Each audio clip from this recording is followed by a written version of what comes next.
Hello, Trinity Channel viewers, and all that is watching on the satellite and Facebook and YouTube as well. Thank you guys for tuning in. And today we have another great show on the Truth and Lies. I am the host of this show, The Truth and Lies, and my name is Eddie Youssef. So on today's topic, we'll be discussing the scientific proofs of the Quran, or is there scientific proofs in the Quran? So the phone number to call here is 248-416-1300. The phone lines will open in about 15 to 20 minutes. We will take the first 15 to 20 minutes talking about some of the things, some of the scientific proofs that are available for us in the Quran. Of course, we will be on the Christian side debunking them, and we have with us Ahmed Nadir, who will, on his Islamic side, try to prove them or make sure that they exist. Also, via Skype, we have with us Brother Jay Smith. Each one of them, Nadir Ahmed and Jay Smith, will give us about 30 seconds to 1 minute a biography of themselves to tell us a little bit more about what they do and their ministry. Brother Jay, welcome to the show. Thanks, Eddie. It's good to be here. Good to be here. Go ahead and give us about a minute and tell us more about yourself and what you do. Great. Well, I have been working in Islam now about maybe 37 years. I have been as an apologist and a polemicist for the last 25. I am now in the United States. I was 25 years in Britain, and that's where I would engage with Muslims weekly at Speaker's Corner, getting up on the ladder, taking on sometimes hundreds of Muslims at a time. It was fun. It was great. Now I'm back in the States. I'm not retired. People don't think I'm retired. I don't know why people do. But I'm still engaging with Islam, as I'm doing tonight with Nadir Ahmed. This is the first time I've ever met him, first time I've ever engaged with him. So I'm looking forward to this time, the next hour and a half at least. Nadir Ahmed, thank you for being with us via Skype as well. Go ahead and tell us a little bit more about yourself and tell us more about you and what you do. Sure. So my name is Nadir Ahmed, and I've researched a lot of the claims for the miraculous nature of the Quran. And I've come to the conclusion that the Quran is indeed a scientific miracle, but not only myself, but many other people as well. I've also looked at a lot of the claims for the alleged scientific errors of the Quran, and I've researched them, and I found them to be flawed at best. And so what I can confidently tell you tonight is that the Quran is a book which has no scientific errors, and there's many statements in there which scientists have just found out recently, but yet they were mentioned in the Quran 1,400 years ago. So that's what I've been researching. I've also had many debates and discussions. You can Google my name just to find them on YouTube. And this is the first time I'm meeting Jay Smith, so it's a pleasure meeting you, and I'm sure we'll have a very good, fruitful discussion tonight. All right. Well, thank you for sharing that. Now, before we get started, let's go ahead and share with us, with the viewers as well, and with the panelists, the time frame. Each one of us will have 4 minutes to speak. I, as a Christian, and Brother Jay, as a Christian, 4 minutes for me, 4 minutes for him. That would equal up to 8 minutes for Brother Nadir. And he will either share what he has to say or debunk what we are trying to say. And we'll keep everything on track as far as the topic goes.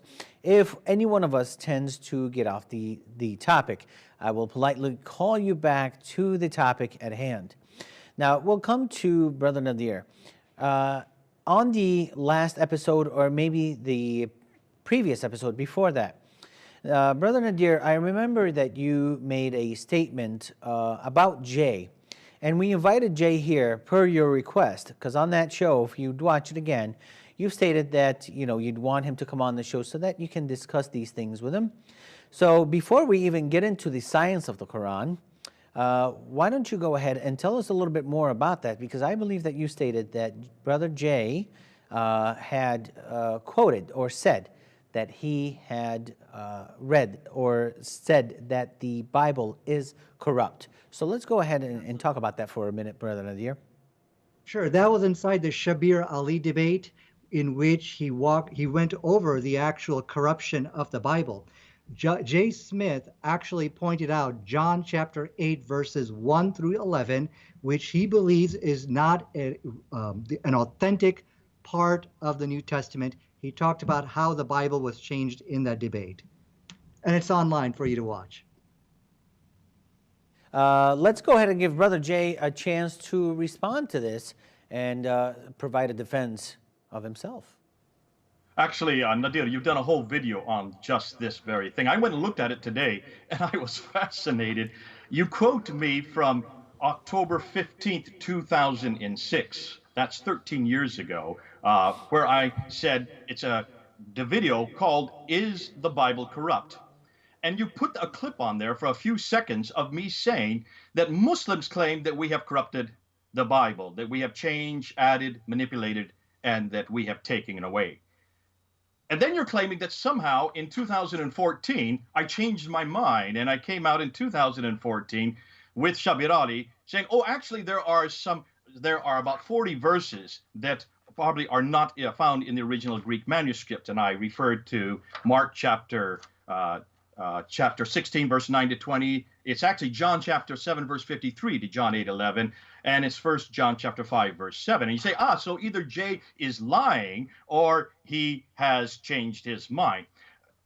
Go back to that video again and look at the clip that you actually put in your video, Nadir. I don't say, very clear, it's not saying that I'm claiming that it was corrupted in that video. I'm saying Muslims claim we have corrupted it. And then I go right into and say, Muslims, be careful. If you watch the rest of the video, be careful about claiming that, because you're going to have to go back to your own Quran. You're going to have to go back to this book. You're going to have to go back to Surah 10, ayah 94, chapter 21, verse 7, chapter 4, verse 136, chapter 5, verse 46 and 47, and also verse 68, which says over and over and over again that the Bible is not corrupt. Be careful of what you claim, Muslims. That's what the whole video was about. Now, what you didn't do also, you didn't go back and look at the very next month. If you look at another video I put up on November 17th, 2006, almost a month after the video you're quoting, that whole video is on those variants. I talk about those variants. Why did you look at that video? I referred to Mark 16, verse 9 to 20. This is in 2006 I did this. I referred to John 7, 53 to 8:11. I referred to 1 John chapter 5. Go back and look at your material before you start saying that I have lied or that I have changed my mind or that I'm not honest. Please, please, please, don't quote that anymore. Now, and what I would like you to do, Nadir, so now you have seen that you have misquoted me, you have misquoted that video, you have basically besmirched my name. I want you now to go put up another video after today saying that you were wrong, that you actually misquoted me on that video, that I did not change my mind between 2006 and 2014. I have always said that there are these variants. We are very transparent about that. What I said to Shabir Ali and everybody else there in the debate in 2014 was nothing new. You should have known that. Be careful what you throw at me, because I'm going to throw it right back at you. But I really would like you now to go and correct that, and also tell your viewers that you were incorrect on that video. Would you do that, please, for me now? No, absolutely not. I think I was right. I think what you're doing is you're playing with words here. You said John chapter 8, or the whole story of the woman caught in the act of adultery. This is not an authentic part of the New Testament. Do you agree with that? Absolutely. We don't know if it is or not. I have no idea. What we're saying is not found in the earliest Greek manuscripts. Okay, it's my turn. But It's my I've turn been to saying talk, that Jay. since 2006. Where have I changed my mind on that? Brother Jay, you asked a question. Let him answer it. Go ahead and answer it, Brother Nadir, and then we can get into the topic. Let's get to the topic. I understand. No, before we go on, please, before Eddie, are you aware of the fact I've always said this? Are you aware of the fact that I said it a month even after that debate you're quoting? Nadir, what's new here? Why are you making these videos saying that I've lied? Okay, first of all, be I careful never said what you say about me in public. If you're gonna say it, for heaven's sakes, quote the video correctly. Hold on, Jay. So let him respond. You can't do it now, but maybe let next him tomorrow respond, or Brother next Jay. week, please go back and look at that debate. Certainly, that video, and see what I'm saying there. I'm being very clear that Muslims need to be careful about stipulating that our Bible is corrupted. If they don't first go and look at their own Quran, be careful to do that. because you need to look at your Quran and see if your Quran allows you to say that. All right, Okay? Jay, Sure, sure. let him Okay. respond and give him a couple of minutes. Go ahead, Brother Nadir, take a couple of minutes in response to what Jay said, and then we'll get into the topic because we're getting off topic. Yeah. Yeah. Okay. So, see, Jay, when you say that the story of the woman caught in the act of adultery, which I believe is John chapter 8, verses 1 through 11, you say this is some kind of interpolation or some kind of fabrication. It's really not a part of the original New Testament. Now, you got millions of people who, or billions of people probably, who believe in this. So, this is clearly an addition which you are admitting into the New Testament. So we call that corruption. You might call it something different, but we call it corruption. So now you made the claim that the Quran teaches that the Bible is uncorrupt and a pristine document. So let's do this. I really want to get onto the topic of science today, but I will challenge you for a discussion on that very topic, what the Quran says about the Bible, corrupt or uncorrupt. Maybe we could do that on the ABN show later. And let's together, you and I, look at the video, and you're going to see, first of all, I never called you a liar. I never said you're deceiving people, but you did change your opinion. Because when you started debating in the 1999s, I never heard you say that. I never heard you say, oh, by the way, this part of the New Testament, no, it's not from God, or it's just a fabrication. But you did your research, you did your studies, and now you change your opinion. We're like, oh, okay, yeah, there are portions of the New Testament which really don't belong there. Okay, so we can do in the Bible, all this stuff, we can do it, but let's get to the topic of the scientific miracles, if without further ado. Is everyone okay with that? Yes, yes. We are completely fine with that. We'll give Brother Jay a chance to respond to this on some later episodes, because if you're going to claim something about another person, here he is in person, or via Skype in this case, and he's trying to respond to what you have said. So he's only trying to defend himself. After all, this is a man's reputation. I'm sure, Brother Nadir, that you would do the same. With that said, let's get into the topic at hand, the science of the Quran. Now, Muslims claim to us over and over again that there is a lot of scientific proof in the Quran. I, as a Christian who reads Arabic, and Arabic is my native tongue, have not seen this yet. So let's go ahead and discuss it, starting off with the two C's that do not mix. So I had a Muslim friend, and right at first, this Muslim friend was telling me that there is this beautiful miracle of the Quran where the two seas do not mix. That is, the saltwater sea and the freshwater sea do not mix. And he was quoting the Quran, chapter 55, verses 19 through 22, which reads, "He has let loose the two seas converging together with a barrier between them. They do not break through. Then, which of the favors of your Lord will you deny? Out of them comes pearls and corals." So, we have a couple of implications here that these two seas do not mix together, and pearls and corals come from that. Now I find a couple of mistakes in that, if not more. In 2553, it implies the same thing of the Quran. So there are mistakes, like I've said already here. So in verse 20, we read that between them is a barrier that do not break through. That is not what is saying in the Arabic language. I said that I speak Arabic and I read and write it. That is not what is saying in the Arabic language. This means that the salt water and the fresh water, they do not mix, is what verse 20 is saying. However, that word in Arabic is barzakh, and barzakh means a land barrier and not sea barrier. That means there's a land between them. But if we take a look at this phenomena, which I'll tell you exactly where it's at, the two waters supposedly do not mix. But from what we know scientifically, it is only a current that goes through, and it will eventually mix later. So, if in case you're wondering if my word or my definition of the word barzakh, which means land barrier, is not true, Tafsir Ibn Kathir zeroes in on this.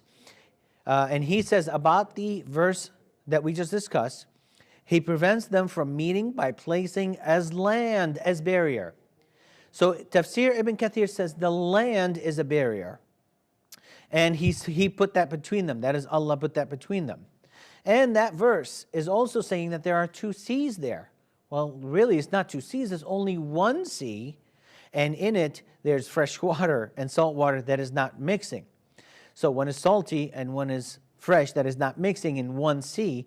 But the Quran says that there are two seas. So there's fallacy number two. The third one is these two, as I've said earlier, will eventually mix together. Salt water does eventually mix together with the fresh water.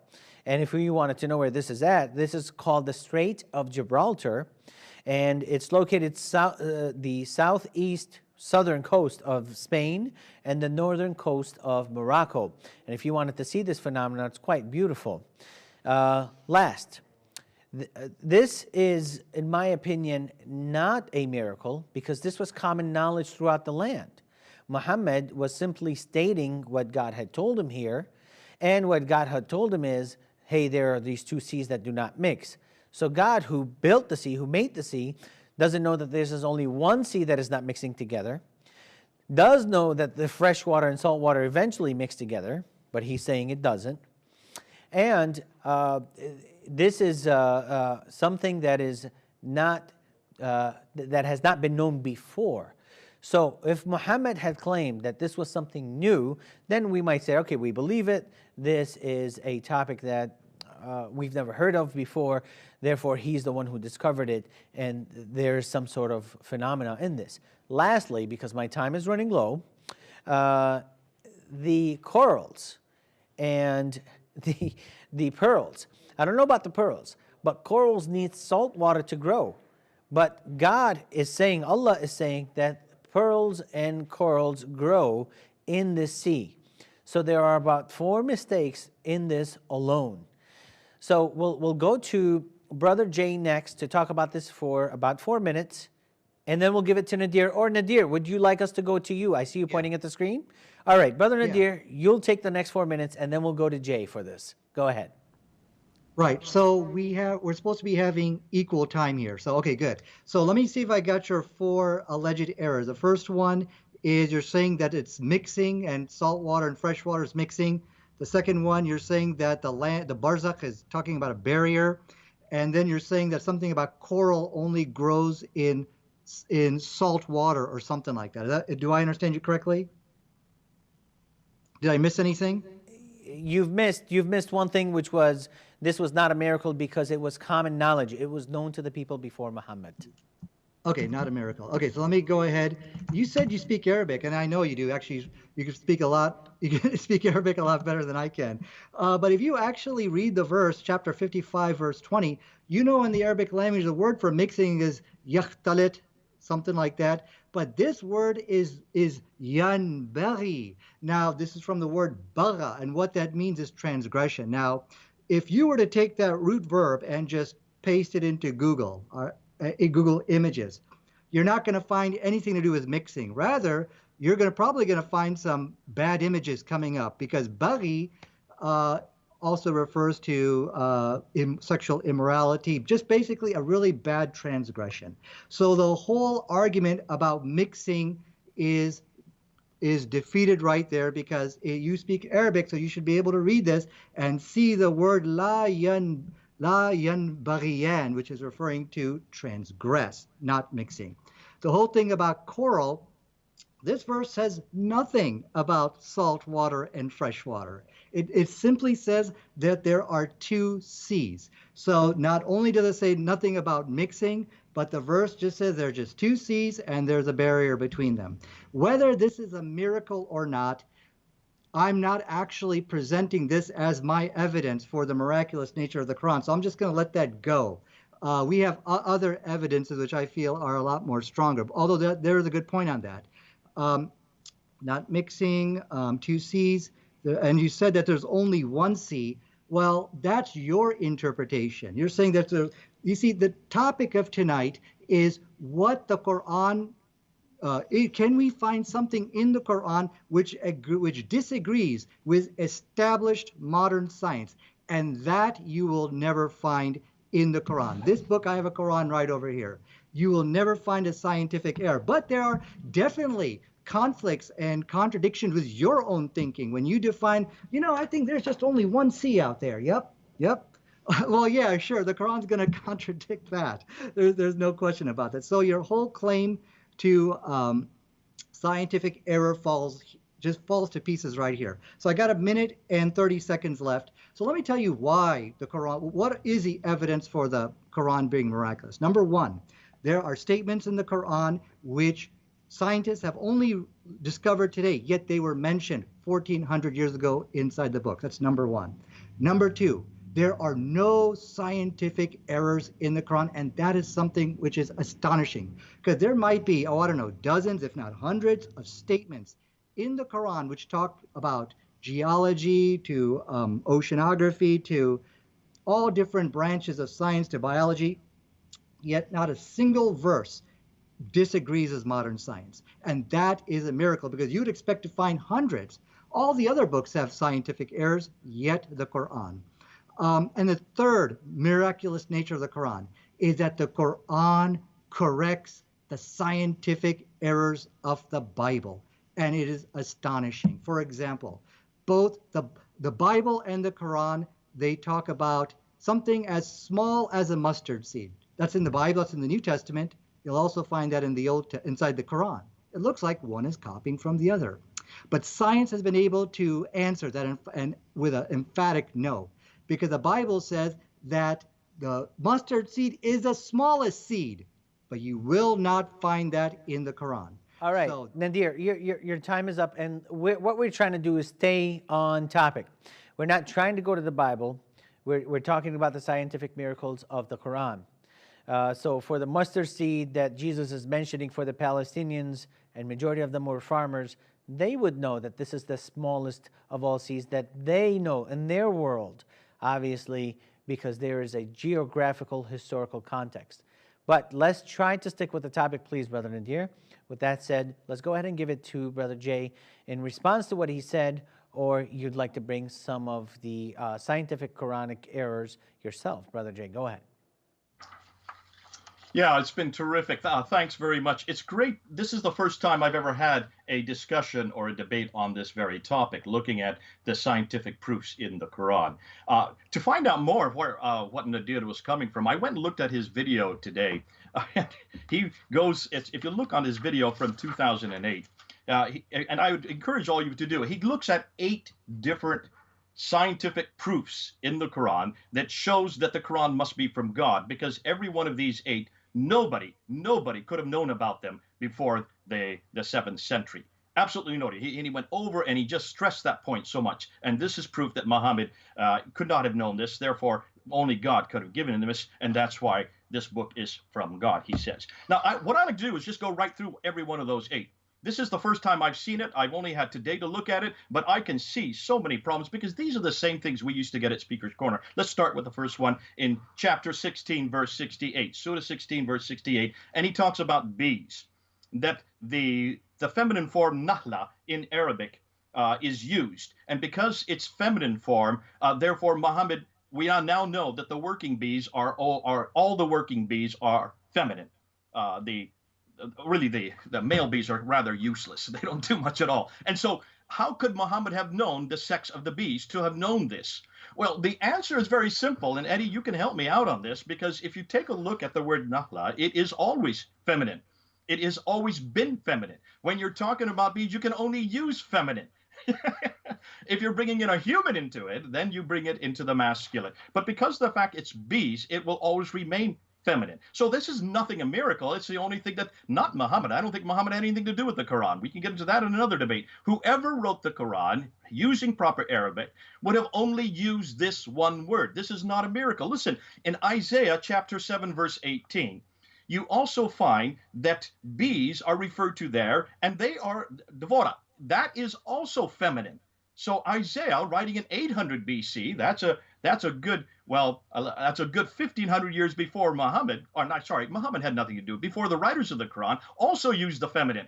Is that a miracle? No, it's because that's the only word that was available to a Hebrew writer at that time. Aristotle in 350, you went and you just poo-pooed Aristotle. You didn't say much to say about it. I don't go to Aristotle. I'd rather go to the Bible. But be careful, neither the Bible nor the writers of the Quran created a miracle here because they only had one word available to them, the feminine form. That does not mean that all bees are feminine, all the worker bees are feminine. It's just the word that was available to him. Let's go on to Surah 89, Ayah 7, where you then talk about this city called Iram, and that there is no reference to the city until the Ebla tablets were discovered in 1978. There was a National Geographic article, and that was your source for that, a National Geographic article, page 736. Now, my response to that is, what did the National Geographic article say that Ebla referred to? Because it was only, it was fascinating to me that when I went back to the National Geographic article and I looked at it, they're just claiming that this word Iram is found in the Quran. That's all they're claiming. They don't even know what Iram is. It could be a people. It could be a place. It's fascinating that the verse before it, in verse 6, talks about Ad, and the verse after it, in verse 9, talks about Thamud. So it's actually referring to Ad, Iram, and Thamud. Well, take a look where Ad, Iram, and Thamud are. Look where Ad and Thamud are. They're 600 miles further north than wherever Muhammad would have lived. So this is actually a much more, if you want Brother to talk Jay, about your time is coming to an Iram end. is, I would ask you another question. I'm sorry, your time is coming to an end. We're trying to stay fair on the time here. So I'll take it from here, and then we'll go to Brother Nadir. Now, what Brother Jay was just mentioning, and by the way, let's open up the phone lines. The phone number is 248-416-1300. We'd like to take your questions, and if there are any Muslims that would love to challenge us on what we're saying, or any Christians that would love to challenge Nadir on what he's saying, please go ahead and give us a call, and let's see how we can answer it or help you out in any way. So if you have any comments, objections, any questions, go ahead and call us. So about the bees, Brother Nadir, what Brother Jay was just reading is in chapter 16, verses 68 through 69. And he's right about the feminine saying as bees. Not only is it bees known in the feminine, excuse me, but also the namla, which is an ant. We don't call it namil. Namil is a plural. Namla is for the female way of saying an ant. And that's how the Quran mentions it as well. So the fact that this is a female is not a miracle at all. It was only based on the Arabic language and how it's written.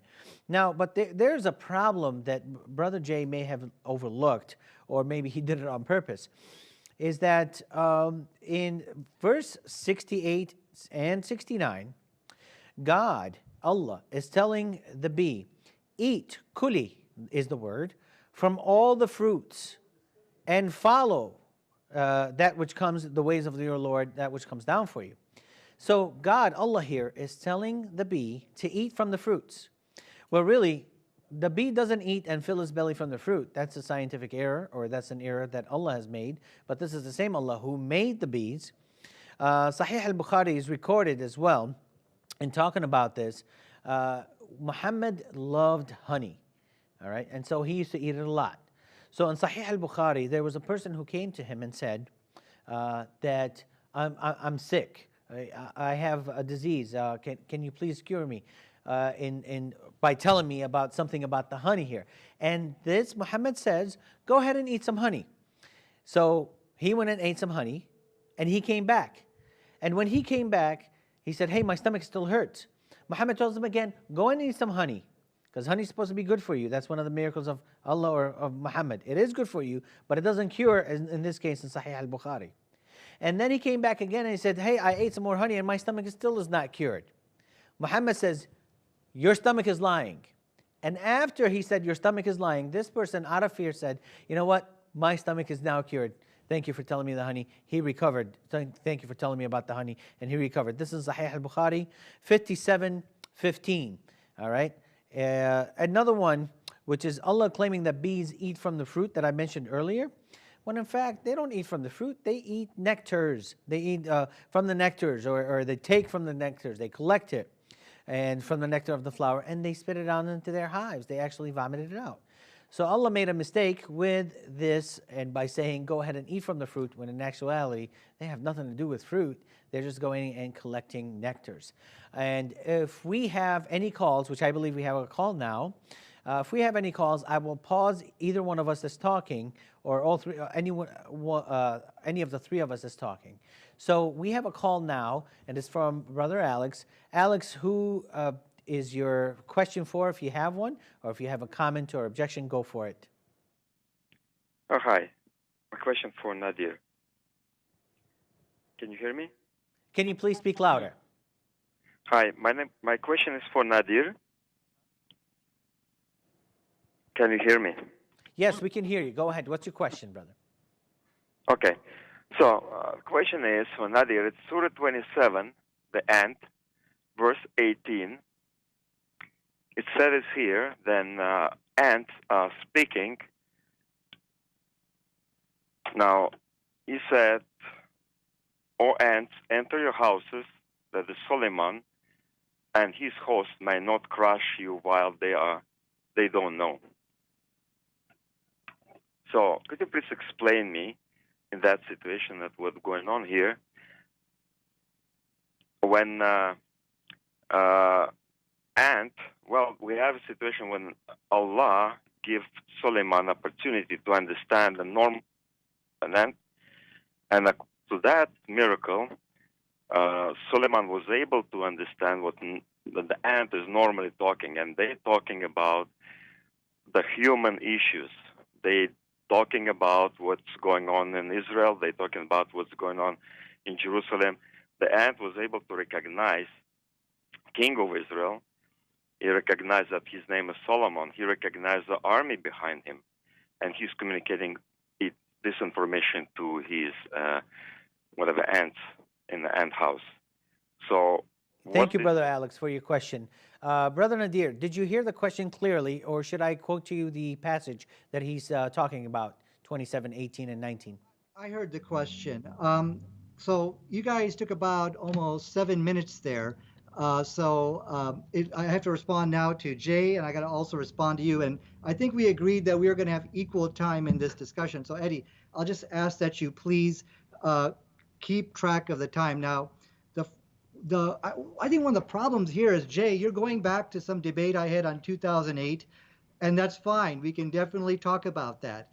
But the evidence which I am presenting today for the miraculous nature of the Quran, and this is not off topic, this is a miracle, I'll explain it to you, show you how it's relevant, is that if you look at the scientific errors in the Bible, why are they not in the Quran? Like, for example, the mustard seed. So we find this time and time again where if Muhammad is not a true prophet, that means he was copying from the Bible. It has to be, because they talk about the same thing. But take example for that mustard seed. If he was copying that analogy, the Bible says, and this is the smallest seed, or I'm sorry, it's as small as a mustard seed. And the Quran says, and here's as small as a mustard seed. It's clear one book is copying from the other if Muhammad is not a true prophet.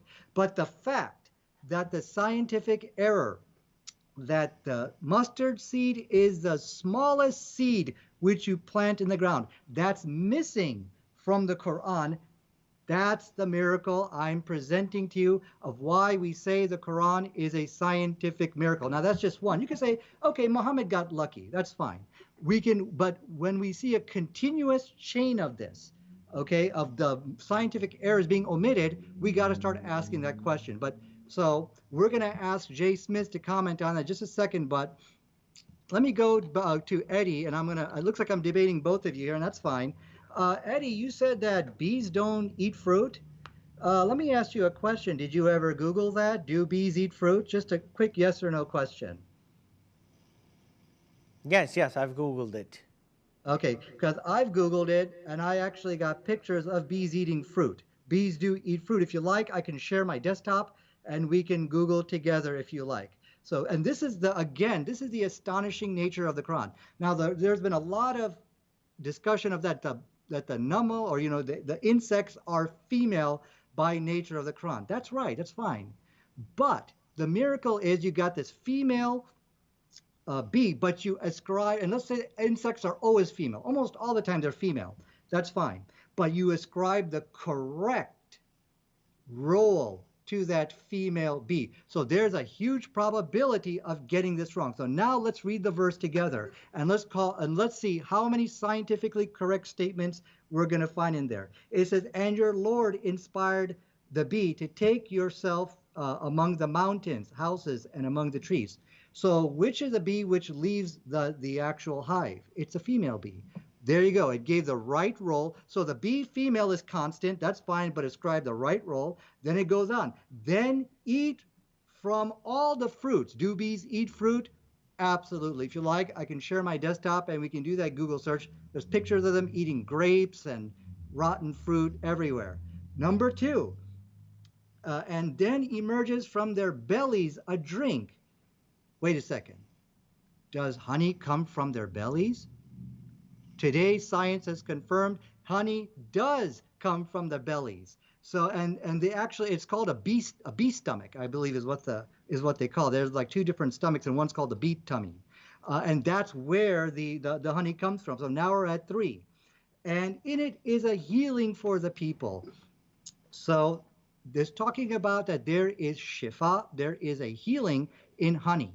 Now that was known by many different peoples of the past. So the issue that you got that in there is not a big deal.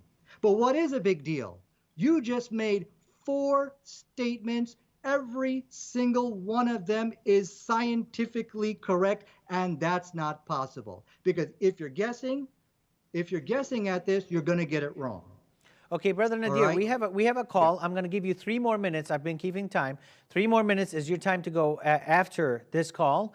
I think this is a call from Marwan. Marwan, who is your question to? Or if you have a comment or objection, please keep it to about 30 seconds. Go ahead. Good evening. My question for 3 of you. Okay, my question is, the Quran in your hands is Quran Osman bin Affan. And Osman bin Affan, he burned about 7, 8, 10 maybe Quran. And there is a Quran for Ali bin Abi Talib. There's a Quran for Aisha. There's a Quran, couple Quran. So what kind of Quran you're talking about? And thank you very much. Sure. Brother Nadir, I'll let you go first. Take about a minute answering that, and then Jay would answer that, and then I would answer that for about 1 minute. Then we'll get back to you for the rest of your 3 minutes, for the rest of your time. Yeah, this is all off topic about how many, if there's other versions of the Quran. Let's stick to the Quran and science.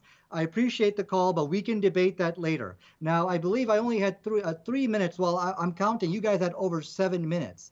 So that's why I'm saying, Eddie, you got to keep time so we can have this a fair discussion. I still got 8 minutes. So as a matter of fact, I'm giving you 9 minutes, Nadir. I'm giving you 9 minutes in total, brother.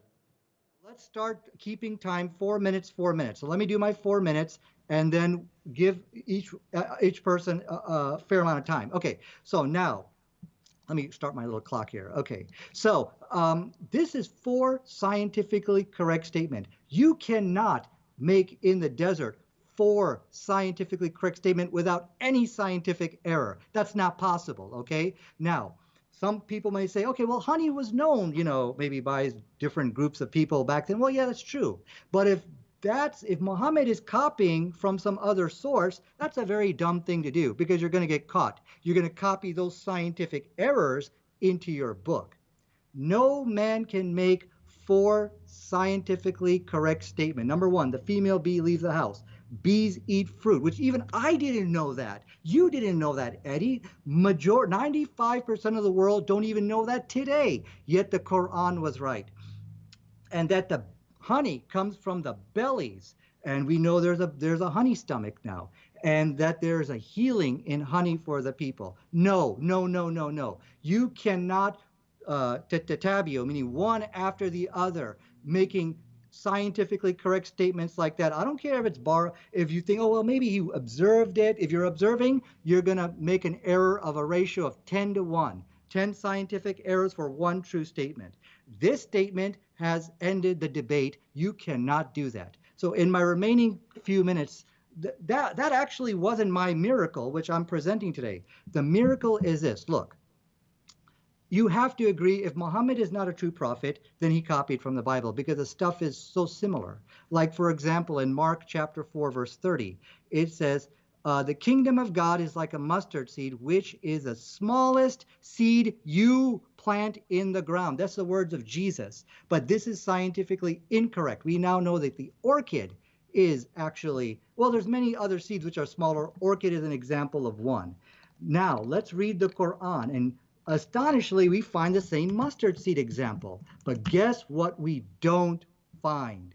We don't find the scientific error that it is the smallest seed that you plant into the ground. That is not inside the Quran. So the question I have for Jay Smith, how do you explain this? Number one, if Muhammad was copying from the Bible, then why didn't he copy that scientific error? You could say he got lucky. Okay, I can accept that, but we're going to see this luck is going to strike again very quickly. And how do you explain the scientific error in your book, which is the Holy Bible? Now, let me get to the issue of ant speaking. There's no contradiction of science over there. What scientist is going to look at that statement about ants communicating or speaking and say, oh my God, this is all contradicting science? There's never been a scientist who has ever said that. Now, please keep in mind, for over the last 25 years now, internet trolls, pundits, and people who have been paid to attack the Quran, they've been knocking on the doors of scientists, getting them to look at this verse and say, hey, disagree with this. And today, not a single scientist would ever waste their time with it. So the whole thing about your stomach lying, that's a very, very good lesson here. Because science today also tells us that there is something called the placebo effect. The body can heal itself. It's about 20% of what they estimate, that if people just believe in something and they allow their body to heal themselves, you have 20% of people actually do that. There's a lot of good TED Talks on this exact topic. So what Prophet Muhammad sallallahu alaihi wasallam said here was priceless, and it is advice everybody should follow today. So there's my 4 minutes. My question for Jay Smith: how do you explain the scientific error in your book and it's not in the Quran?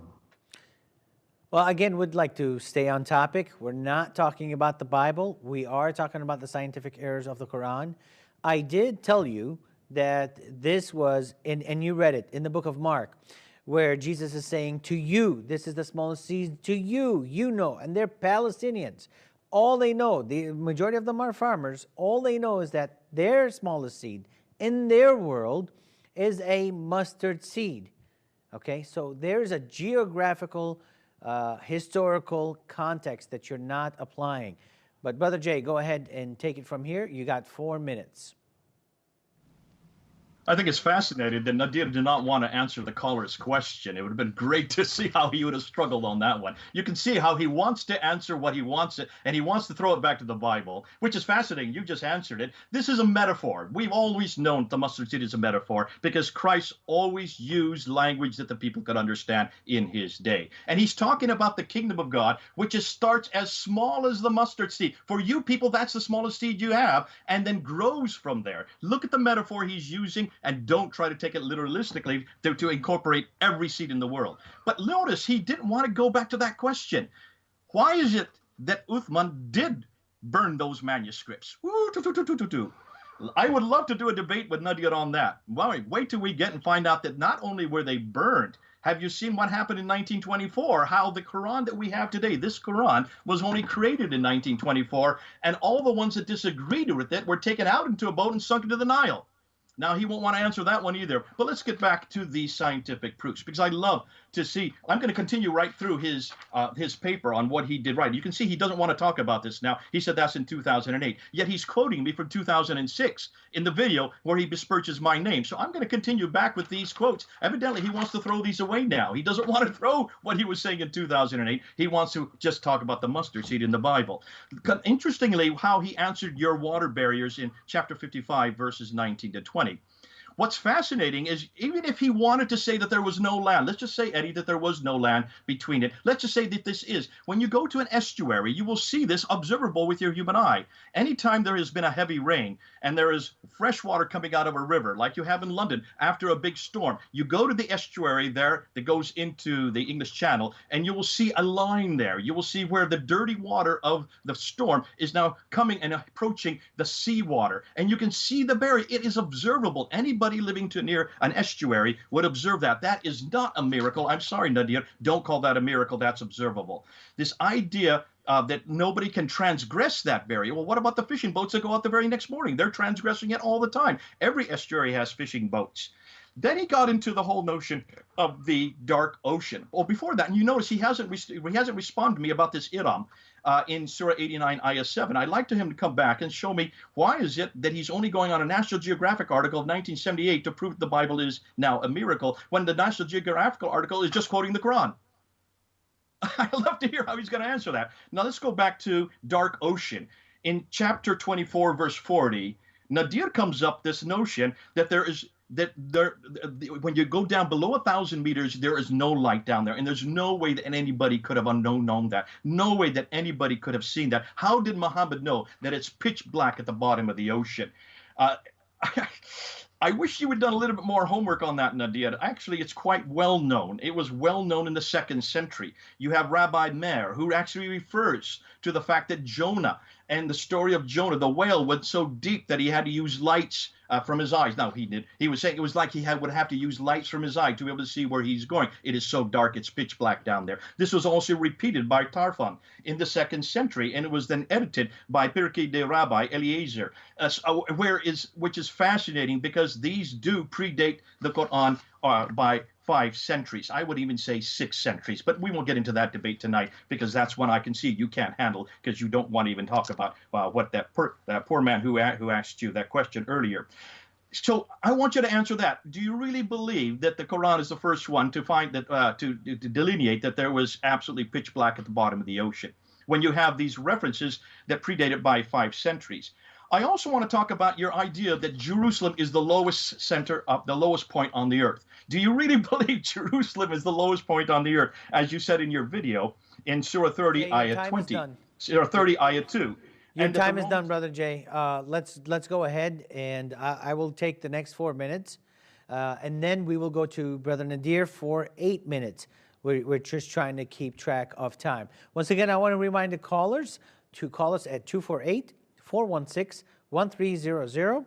And Brother Marwan's question was actually good in dealing with this topic because we have 114 chapters today, but before it was 116. Before that, it was 111. I mean, which one is it? There are missing verses. The breastfeeding of 10 times and then reduced to 5 times. The stoning of the adulterous women. So there are a lot of verses that are missing, and we know that from the hadith. But back to the ants, which I love so much that I think Alex had mentioned. In 27:18 through 19, at length, here's what I'm going to read, at length from the Quran, when they came to the valleys of the ants, one of the ants said, "O ye ants, get into your habitations, lest Solomon and his hosts crush you underfoot without knowing it." How did that ant know, as the caller said, that this was Solomon?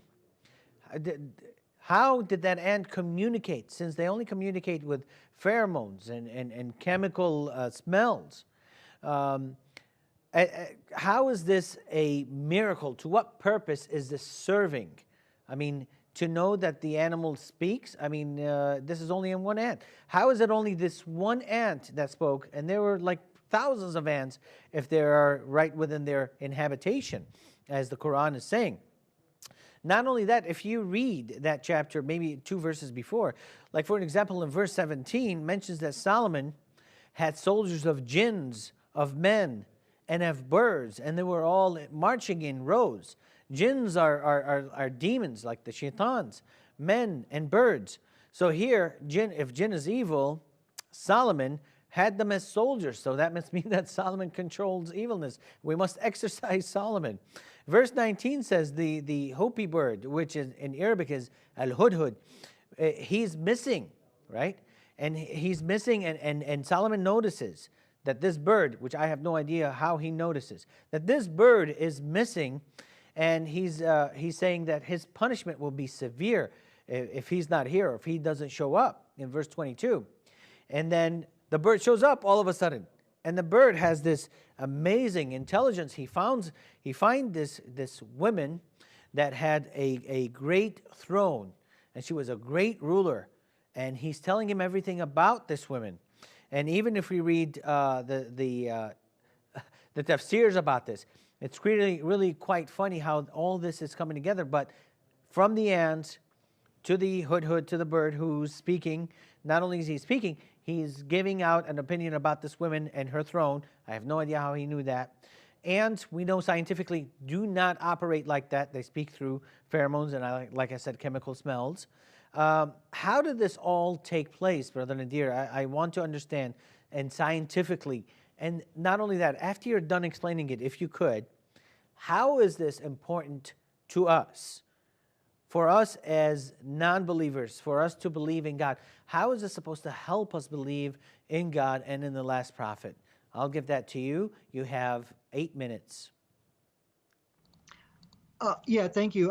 But if we could, Brother Eddie, we should just do 4 minutes each person, because I wanted to make sure I respond to Jay. So Jay is pointing out that I'm running away from a lot of topics. That's absolutely true. I don't want to talk about Uthman burning manuscripts. Let's debate that in the next discussion. I don't want to talk about my debate back in 2008. I mean, this is all good stuff. We can talk about it. The thing about the deep, dark sea, that someone actually said that in the bottom of the sea there is no light. I don't know of any reference for that, but these are all good topics. But the topic, I mean, really what we need to be discussing is you need to show how Prophet Muhammad was able to make 4 scientifically correct statements back to back to back. There should be a scientific error ratio of 10 to 1 at least. If you're doing scientific work, if it's research, if you're copying from somebody, there's got to be a 10 to 1 ratio there. The issue here tonight is, oh, look, the Quran got that there's a healing in honey that's scientifically correct. That's not the issue here. The issue is, how did you get it scientifically correct without making scientific errors? If you say Muhammad copied from other sources, in those other sources, it'll say stuff like, honey is good for you, there's a healing in it, and it will enter your lungs, which is a scientific error. You see, this is my point. If Muhammad is copying the stuff, how is it that there's no scientific errors? The whole thing about ants communicating with pheromones and chemicals, the Quran doesn't deny this. Okay, what we are speaking about here with the whole story of Solomon, we are talking about a miracle which God did for Solomon. All right, and the basic rule of a miracle is you don't apply scientific principles to the miracles which God does. Because it's like, okay, let's say a man was raised from the dead. Well, how could that be possible? How can that scientifically be possible? Well, you can't answer that, because by definition of a miracle, it's inexplicable by the laws of nature. You don't apply science to that. But anyways, there is nothing which negates the fact that ants communicate with pheromones or something else or anything like that. So there's no scientific contradiction there. You brought up a lot of irrelevant issues, Brother Eddie. Like there are things which are quite funny inside the Quran. Well, saying that the mustard seed is the smallest seed is actually can be ridiculed as well, Brother Eddie. So I think you need to look at your own book first here. You ask questions like, how is this important to us? We can definitely talk about it. It's talking about the great majesty and the kingdom which God bestowed Solomon and the significance of that, but that's off topic. The miracle which I'm presenting for you guys tonight, take it or leave it. You got these scientific errors in the Bible. Why are they not in the Quran? Now, you guys did raise a good point. You said this is a seed You did take up 5 minutes, Brother Nadir. You did take up 5 minutes. And we do have a caller. His name is Ijaz. Ijaz, go ahead. Who is your question to, if you have one, or if you have any comment or objection, who is it towards? Take 30 seconds, please. Thank you. My question is towards Brother Nadir Ahmed. Assalamu alaikum. And for the charlatan J. Smith. The Bible in Matthew chapter 13, verse 32 says, Ho mikroteron men estin panton ton spermaton, which means the smallest of all the seeds in the Greek. How does Brother Nadir Ahmed coalesce this with what the Quran says in Surah 95, Ayah 1, where it speaks of the hepaprotective effects of olive oil with the fig and date palm fruits, where it strengthens people that are weak with chemotherapy? On the one hand, you have the Quran giving you scientific evidence for something which heals you, and on the other hand, you have a major blunder in the New Testament regarding panton, that's Greek for all the seeds. Thank you. Have a good night. Okay. Thank you for that. I think this was a praise report in 95:1 by the fig and the olive. This is where Allah is swearing by the fig and the olive. I didn't understand the rest of his question because it was hard to hear. So maybe through the Trinity Channel app that we have on Facebook, you can post your question there, and then we can read it and see what it's about. But I'll go ahead and give it to Brother Jay since Nadir's time is out. Go ahead, Dr. J, and take 4 minutes discussing whatever you'd like about the topic. Yeah, I'd just like to answer Ijaz very quickly. I don't think Ijaz was listening when we said this is a metaphor, therefore do not try to put a literalistic interpretation on the mustard seed. About his reference in Surah 95, Ayah 1, the fig, the olive, and by Mount Sinai, by the city of security, and according to my Quran, that says Mecca. Boy, I'd like to hear Ijaz try to understand that there was no Mecca at the time the Quran was written. There was no Mecca. I'm sorry, at the time that Muhammad was living. There was no Mecca at the time of Uthman that we know of. The earliest reference we have for a city called Mecca is not till 741. Muhammad died in 632. How does he answer that? I'd love to know. This is Ijaz Ahmed, who is from Trinidad, who was supposed to have debated me, I understand, back in Hong Kong in November. Now, let's go back and let's continue with what I'm saying. Nadir asked, and he said, where are there any errors in this story about the bees? I'll give you two right now. Just look and see. It says it must go and eat fruit. Now, I want anybody who's listening, some bees can eat fruit. That's true. But is that what bees eat, or do bees eat the nectar from the flowers? So already there is one error. If that's the only thing that the Quran says the bees eat is fruit. Now, I'm taking your same logic and putting it right against you, Nadir. You're taking a little bit and you're expanding upon it. I'm taking a little bit and expanding it upon as well. So what you're saying is the Quran does not realize that actually bees don't eat fruit normally. They can, but they normally eat the nectar from flowers. There's the first error. The second error is that this honey that is produced comes from the stomach of the bee. I want anybody to look and just Google this. I just Googled it. Everyone that I Googled said that honey comes from the honeycomb that is brought by the bees into the honeycomb from the nectar of the flowers. It does not come from the bee's stomach. That is a metaphor again about the honey stomach. It is not produced there. So I would love to know where Nadir thinks that this is a real error. This is a glaring error. Now let's continue on, because I would love to get through these things that Nadir now wants to run away from. He still hasn't answered the question about the dark ocean. Please answer that in Surah 24, Ayah 40. How is it that the Quran is a miracle because it knows that there's darkness at the bottom of the ocean? You said you don't know who this Rabbi Meir is and Rabbi Tarfon is. They're from the 2nd century.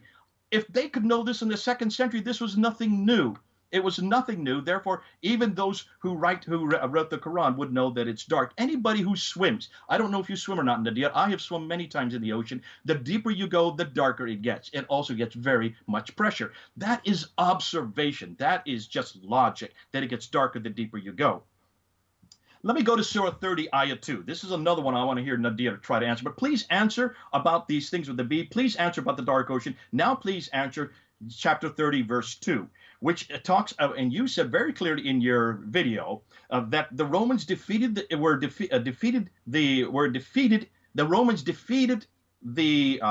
Romans were defeated in Jerusalem, I think around 630 is what you're saying, and that was the lowest place, according to Surah 30, Ayah 2, where they were defeated was the lowest place. And you said, the Quran is a miracle again, and you made a big thing about it on your video. The lowest place on earth is not Jerusalem. It's actually quite a bit higher than the Dead Sea. That is the lowest place. That is 33 kilometers away. Get your topography right. in fact, in the Quran at chapter 30, verse 2, it doesn't say lowest. You wanted to change the Arabic to make it say lowest. In every Quran I looked at this afternoon, it says the nearest land, not the lowest land, but the nearest land. And in parentheses, in every Quran that I looked at, it said Syria, Iraq, and Jordan. This has nothing to do with Jerusalem. It has nothing to do with lowest. You've misinterpreted. You imposed what you want to find your miracle. And I would love to know why you're so desperate to find these miracles. Because there's nothing else you have to support this book. Back to you. Okay, thank you, Brother Jay. It is my turn to go next with another 4 minutes. I just want to remind the audience to call. Our phone lines are open, 248-416-1300. And mentioning that, we do have another call from either another Alex or the same Alex that had called earlier. Who's your question, comment, or objection to? Please take about 30 seconds to do that. Go ahead, Alex. Hi, it's Sam Alex. I want to clarify a question I asked before. I asked Nadir about the miracle of talking ant, and the Quran is very specific here. It said that the miracle was that Solomon was able to understand normal talk of an ant. An ant is talking logically. An ant is talking like humanly. Do you think, Nadir, that an ant outside of your house knows you by name, could recognize your face, and could tell difference between you and your neighbor? That's what exactly Quran is implying. So if that you call this miracle of the Quran, scientific miracle of the Quran, that's big, very big question. Could you please talk about it? Thank you. Thank you. Brother Nadir, take about 1 minute to answer that, please. And then we have another call right after, and then we'll get back to the topic at hand. Go ahead, Brother Nadir. No. Listen, guys, you promised me 8 minutes. You cut me off after 3. Then you gave it to Jay to speak for another 4 minutes. Come on, guys. I told you. Hold on, Nadir. I told you, brother. Take 8 minutes. You were like, no, I don't want to. I'll take 4. I mean, it's recorded. You can go back and watch it. Okay. When I give you 8 minutes, you say, give me 4, and then you accuse me of not being fair. Let's do this correctly. Answer, Alex, and then we have another call. Okay, well, let me take my missing 4 minutes, and then we can go 4 minutes, 4 minutes. Okay? Sure, but these callers, when they do call, they're calling from long distance. Okay. They can't. So he's already been answered. This is a miracle which God did for Solomon, and we do not apply science to miracles. So God did many miracles, and for Solomon to be able to understand ants, God can do all kinds of miracles, so I hope he can understand that. Once again, we don't see any contradiction of science. If we look at what scientists, what they would object to, they would not object to this because they would basically walk away from this. I go, okay, we see something of the metaphysical world, something supernatural. They'll just walk away from that. There's nothing there which contradicts modern science. Now, can I address Jay now? One more call that's on hold. This is from Joe. Joe, who's your question to, comment, or objection? And please take 30 seconds to do that. Go ahead. Regarding Surah 16. Can you please speak louder? We can barely hear you. Yeah, Surah 16, Ayah 66. And it says that indeed for you is a grazing livestock is a lesson. We give you drink from what is in their bellies. That is wrong because we do not drink anything from what comes in their bellies. We drink from what comes from their breasts. Milk is formed in their breasts, not in the belly. If we tear them apart, we will not find anything in their bellies. And then it says, between excretion and blood, pure milk, palatable to drinkers. That is also wrong. Excretion and blood does not bring milk. Would love Nadir to answer that, please. Thank you. Go ahead, Nadir. Take about 1 minute to answer that. I will go for 4 minutes. Then you will go for 8 whole minutes. We will make sure of that. But if I tell you let's go for 8 minutes, please don't say 4 minutes only, and then you accuse us of not being fair. Go ahead. Answer that for about a minute. Yeah, I've got a whole list of stuff I got to answer here. I've got it written down, so let me take a quick minute. This is, first of all, the milk.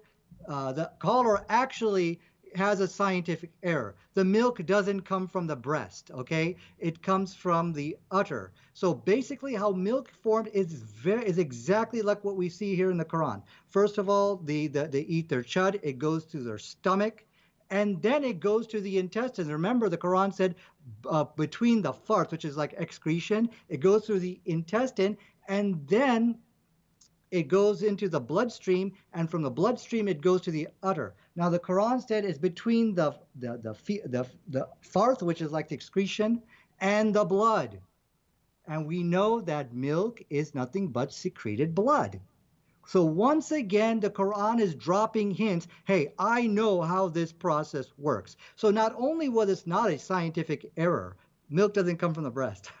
It is another astonishing hint here that this author of the Quran knows how milk is produced, because it went through the intestines and into the blood, and the Quran said between the feces and the blood. There's a good Google video on this about milk is nothing but excreted blood. Now, how you can't look at this and say Muhammad could not have known any of this. He's dropping hints. Hey, I know how this thing works. Okay, thank you, Nadir, for answering that caller. We do have one more call so that we can finally get to the rest of the topic. This is John on the phone. Go ahead, John. Yes, I was just calling because the one miracle that it seems is being presented is the one that has to do with the bees. That's the one that's been brought up a couple times, and the stomach and so on and so forth. So I did go ahead and Google it, and it does say something about a stomach, but it's really not the stomach. It does say here, for when I'm looking at that, the nectar never gets into the bee's digestive system, which would be a stomach, but that it is in the esophagus, and then it comes back from there. So if it's being alleged that the Quran actually said that it is in the stomach of the bee, that would be incorrect scientifically. So that is a scientific error. If the Quran is saying that it goes into the bee's stomach, there is no nectar that goes into the digestive system of the bee in order to make the honey. And I'm looking at it right now online. Anyone can do that. Right. Well, obviously, we'll need a lot more research than just one Google search. But thank you for doing that. I've looked into this deeply. I don't agree with Brother Nadir, and I wish we had more time to discuss this, but let's move on.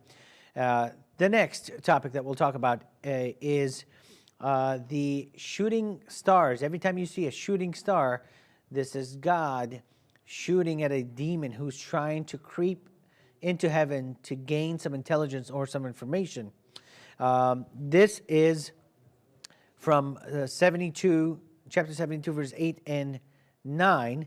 But before that, chapter 37, verses 6 through 10, we have indeed adorned the lower heaven with beauty and stars, and for guard against every defiant devil, so that they cannot hear the highest assembly, but be cast away from every side. Repulsed, there is the perpetual torment, and so on. The spirits of jinn here is mentioned in 72, verses 8 through 9. But a jinn is speaking and says, "We pried into heaven, and we have found it. We found it full of strong guards and meteors, and we used to sit near it, perched for hearing. But he who listens now will find a flaming fire and wait for him." So these is where the jinns are going. In 67, verse 5, "And we have adorned the lowest heaven with lamps, and we have made them missiles." So these lamps are missiles. It's not the case in Arabic, by the way, but I don't have much time to get into that. "For the devils, and for them were prepared the punishment of fire." So over and over again, the Quran is talking about this fire that is being shot at heavens, at jinns or demons that are trying to work their way in. "It is we who have set out the zodiac in the heaven and adorned it for beholders, and we have guarded it from every cursed devil," stone, Satan, "except he who steals hearing, he who steals a hearing, and a clear flaming fire pursues him." So when you see a shooting star, it's because a demon went over there and heard something, and God wasn't paying attention because he was watching TV. He was watching Law and Order because that's his favorite show. He turns around and, oh, somebody's trying to steal it. And there's a a comet that goes after him and is shooting at him. And when you see a shooting star, that's exactly what's happening. It's shooting after a demon or a devil or a Satan. And it could be either a meteor or a meteorite, which I don't have the time to get into for the sake of time. We'll just get into this after Brother Nadir talks for his 8 minutes as he so badly wanted. And then we'll get into this a little bit further to see what a shooting star actually is. And that's a scientific huge error in the Quran. Brother Nadir, you have 8 minutes. Okay, so let me just start my clock here. You speak Arabic, right, Brother Eddie? I do. Okay, يمكن أن تتكلم لغة عربية ولكن ليس مكتوبة هنا نجوم or najam. Yes. In this verse, let me translate for that for you guys. So that's my Arabic 101 right there. Okay, let me translate for that. Translate that to you guys. When you actually read the verse, there's nothing about a star or a shooting star. It's talking about the lamps. In fact, let me get the verse right in front of me over here. It's and you engaged in mockery of the Quran, which I'm just going to go ahead and let's slide for today, because when we look at the scientific errors of the Bible, those people are going to laugh at that, I think, a lot more than anything to do with the Quran. The word there is from the word misbah, meaning lamp. Okay, that he uses this as a missile. Now, how does this contradict science? Science is going to look at this and say, once again, this is a metaphysical something or another. It does not, they're going to walk away from this. So this is, again, off topic. But now, Jay, you guys have shot a lot of points at me. I'm going to try to address all of them. Jay, you keep going back to my 2008 debate. Like I said, we could talk about that, but let's stick with the topic of the miracle which I am presenting here today. Okay, now you did make a good statement here about the mustard seed. You says, regarding the mustard seed, if Jesus said it's all you know, oh, this is what is known to you in the world, or the smallest seed you have, well, then yeah, you guys are right. Then that's not a scientific error. But I can assure you nothing of that is written in the Bible. So let's read what it says. It says, the kingdom of heaven is like the mustard seed, which a man took and planted in his field. Now check this out, though it is the smallest of all seeds. It is the smallest of all seeds. To you, which you know? No, that's nowhere in the text. So this is a scientific error which you need to answer. And the issue here is not, okay, look, the Bible has scientific errors. I don't care about that. But the issue here tonight is, why don't we find that in the Quran? Now, let us go to another one. Both the Bible and the Quran, they talk about being a virgin is good. Okay, yeah, of course, when you're on your marriage night, being a virgin is a good thing. But the Bible says inside the book of Deuteronomy, chapter 22, verse 17 and 18, and they shall spread the garment before the elders of the city. And it goes on that if the elders of the city shall take the man and chastise him if she doesn't bleed on these bed sheets. It's talking about the virgin blood on the bed sheet. And then they should fine him 100 shekels. So, in fact, let me read verse 17. And behold, he has charged her with a shameful deed, saying, I did not find your daughter a virgin. But the evidence is this, that of the daughter's virginity, that they shall spread the garments on for everybody to take a look, which is like virgin blood on the bed sheet. This is a scientific error. Today, science tells us today there are many virgins who will not bleed on their marriage night because they might not have a hymen. Some women are born without hymens. They do not have, or maybe it's been ruptured through horseback riding or just some kind of strenuous exercise. So now the metaphorical stuff, that didn't work for the mustard seed. It surely is not going to work here. So Jay, I'm going to ask you to renounce Christianity today because you said, no, not my God. My God could never make a scientific error. But what about the Quran? The Quran also says to be a virgin is good. In Surah chapter 66, verse 5, it talks about being virgin is a good thing. But guess what you don't find? You got it. The virginity test. That is nowhere to be found inside all of Hadith or in the Quran. So, okay, Muhammad got lucky on the mustard seed. All right, maybe he got lucky. He didn't copy. It is the smallest seed which you plant in the ground. Fine. But now we see Prophet Muhammad sallallahu alaihi wasallam getting lucky again. The virginity test. This is the blood on the bedsheet blunder. There is nothing on the bedsheet which can determine. There is nothing, period, which can determine a woman's virginity. This is what science tells us today. And guess what you don't find in the Quran? You got it, the virginity test. Number 3, both the Quran and the Bible, they talk about Noah's flood. The Bible speaks about a universal flood. The Quran also speaks about a flood inside chapter 25, verse 37. But look what it says. Well, let me go back. Why is a universal flood contradict science? Because there's millions of species of animals, more than millions of species of animals out there. We're still discovering them today.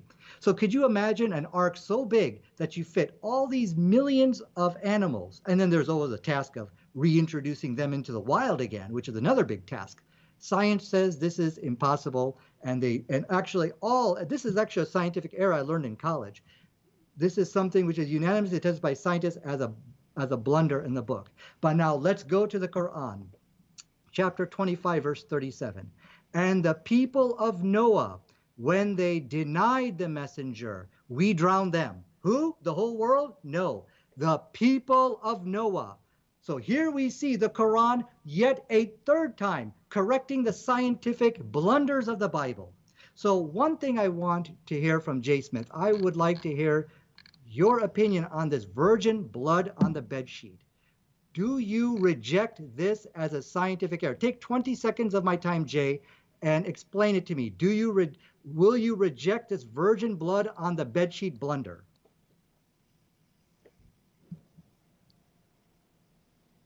Jay, are you there? Are you asking me that right now? Yes, he wants you to respond, 20-second response. Very simple. This is a test that is used all over the world. I'm not worried about that. It's not a problem for me because that is usually a test that is even done today in most parts of the world. Not in the West, of course. We don't do that. I find it fascinating, though, that when he wants to go to the flood account in Surah 25, verse 37, he says because of the fact that it didn't mention the word ark in there, that they were just going to that they were going to be destroyed, that now he is denying that there was any ark, or he was denying that there was a universal flood. Is Nadir trying to say that there was no flood now for all of mankind, or is it just a local flood? Is he now trying to say that there was no ark? Is that what he's assuming with chapter 25, verse 37? He's still not answered me on about the flowers and the fruit, about the bees either going to fruit or to flower nectar. He hasn't answered me about the nectar and honey being made in the stomach. He hasn't answered the caller as well. Have you noticed he's completely running away from these questions? So and here he's trying to get it back to Deuteronomy, going back to Deuteronomy 17. What's that got to do with tonight's debate? So he's digressing in every possible way so he doesn't have to answer these questions. Please answer these questions, Nadir. Yeah, so that I only was going to give you 20 seconds. Okay, I'm sorry, I forgot to answer all the other stuff. But no, you said, okay, wait a second. It's not a test for me. People still use it. Come on, Jay. If people are still doing that, then they're ignorant. And I can't believe you're going to follow the ignorant people of virginity test. This is bonkers. And that's the bonkers in the Bible, which is not in the Quran. Now, let me answer you about the stomach. So I have come prepared tonight with my references. So I will read from you. I believe, in fact, I put it in the text about the honey stomach. What the caller was talking about, he's doing this ad hoc something, and he was barely intelligible about something and not entering the digestive system. The Quran never said it did. All the Quran said it comes from their stomach. Now, let me read from you the Guardian article, and can I share my desktop here real quick, you guys? In fact, let me go ahead and hit my little share, just so Jay can read this along with me. It does come from their stomach because, again, look, you guys don't know what I'm talking about to begin with, okay? You're just right now doing quick ad hoc Google searches to win the debate, but that's not going to work. We can't see that, look, Nadir. It's too small. It's too small? Yeah. Okay, this is from the article which talks about the bees and how they make honey from the Guardian. I put it to you inside the chat text. They store it in what is called the honey stomach, which is different from their food stomach. So like I told you, this is coming from their stomach. and that's what the Quran said. So this is what Science Today, I've given you my link, my article substantiating that. Now, there was also another thing. You're right, I'm not answering a lot because I'm being bombarded with so many points. You said, well, the flower nectar, that's what's normal. The Quran doesn't contradict that. Again, you have not answered, how did Muhammad sallallahu alaihi wasallam get it right 4 times in a row and corrected 3 scientific blunders of the Bible? And I'm going to come back to you because I'm not going to let you go.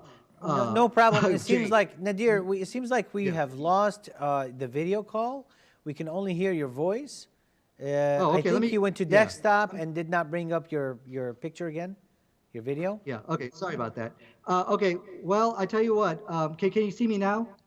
Yes, and you have about 2 minutes.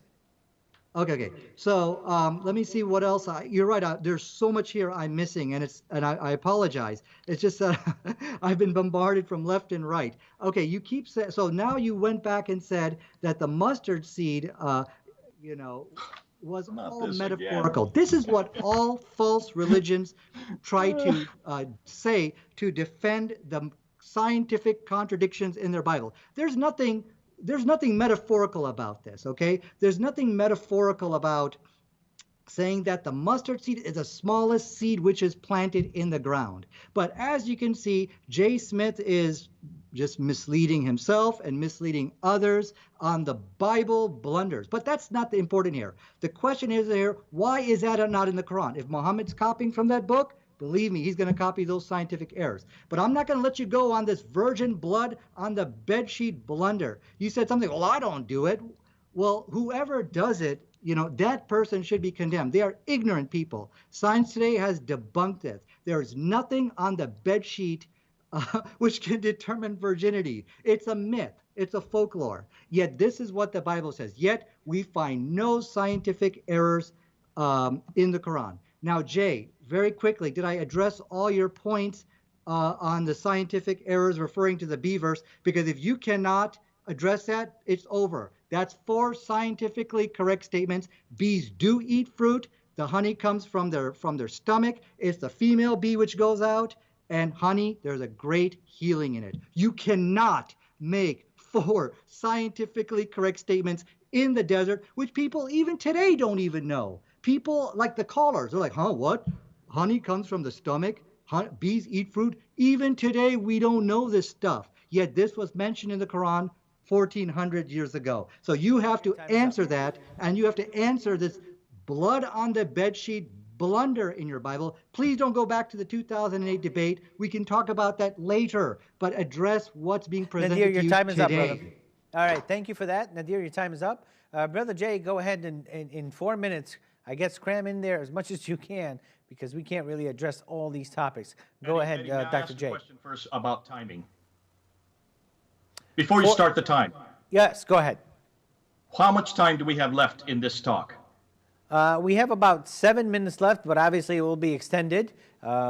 Is this my last talk? Is this the last thing I'm saying? No, this is not your last chance. We will let you know when the last talk is. Okay, let's go through. It's obvious that he does not want to accept that when in the Quran, it's very clear that when it says to eat fruit, that that's not what that's not what bees do. They mainly get nectar from flower. He doesn't want to accept that. That's fine.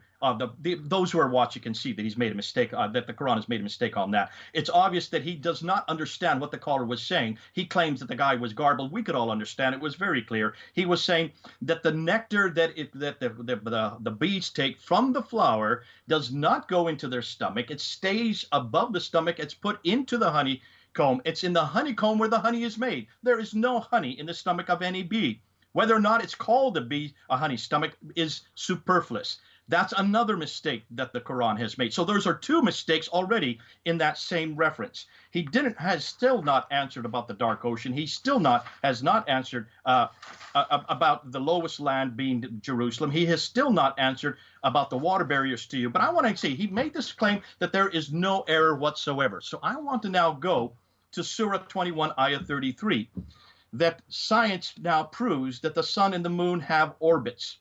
And he made this many years ago, Nadir, so I'm going to bring it back to it because this is a real glaring error in the Quran.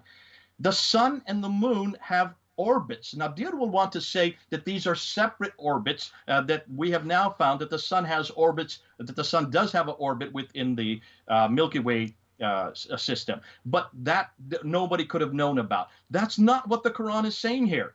Go to chapter 36:40. The sun and the moon orbiting the earth, one following the other. That debunks Surah 21, Ayah 33. Then go to Surah 91, Ayah 1 and 2. The moon follows the sun. It's right there. If you can see those, if you look at both chapter 21:33 and 36:40 and 91 verse 1 and 2, you can see the Quran is very clear that the sun is following the moon in an orbit around the earth. This is completely been debunked today by modern science. So there is a glaring error. If you even look at what Al-Bukhari, look at Al-Bukhari, volume 4, book 54, number 421. Muhammad says that as the sunset is receding, this is what Muhammad says, and he is the one that which the Quran is revealed. The sun prostrates itself underneath the throne during the sun setting, and takes permission to rise again, but it will be ordered to return when it has come, and so it will rise in the west. So even Muhammad, your prophet, is referring and suggesting that the sun sets in the east, it stays down there, it has to have permission to come up in the west every day, which is supported by Surah 21, Ayah 33, Surah 36, Ayah 40, Surah 91, Ayah 1 and 2. We have given you a glaring problem with your Quran right there. We've also given you two glaring problems with the bees. We've also given you a huge problem with looking at the transgression of the weights. The fact that none of this is not a Quran. That's not a problem. Let me correct myself. That's not really a error. What that is nothing more than observation. Nadir would like to say this is a miracle. He still hasn't answered me on Iram's problem in chapter 89, verse 7. He wants to walk away from this. He hasn't answered on what the caller talked about concerning the burning of the manuscripts.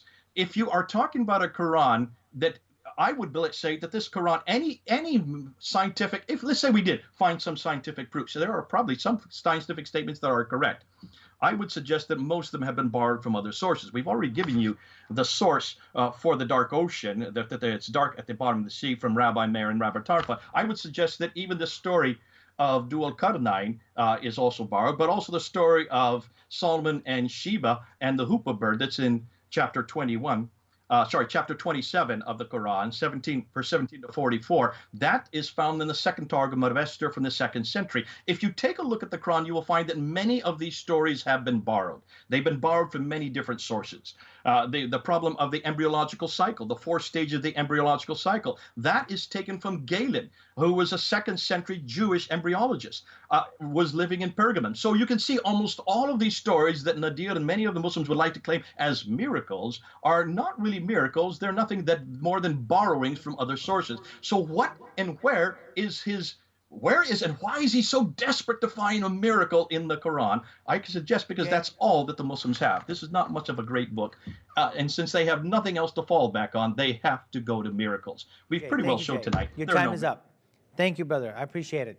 All right. We want to remind our callers that our show ends at 10:30, but we decided to extend it till 10:45. Still go ahead and call us. The phone number is 248-416-1300. I want to address something that Nadir has said as far as the English speaking, and he's trying to correct me. Brother, I don't know how to say this nicely. I can put 10 of you in my pocket when it comes to Arabic speaking here. And I'm talking because this is my native language. This is where I grew up, born and raised in Baghdad, Iraq. When I say barzakh in the separating of the two seas as it is in English, this is a land barrier. Or when you quoted chapter 67 for me about these were not stars, were lamps. Let me read to you in Arabic so that you could see it.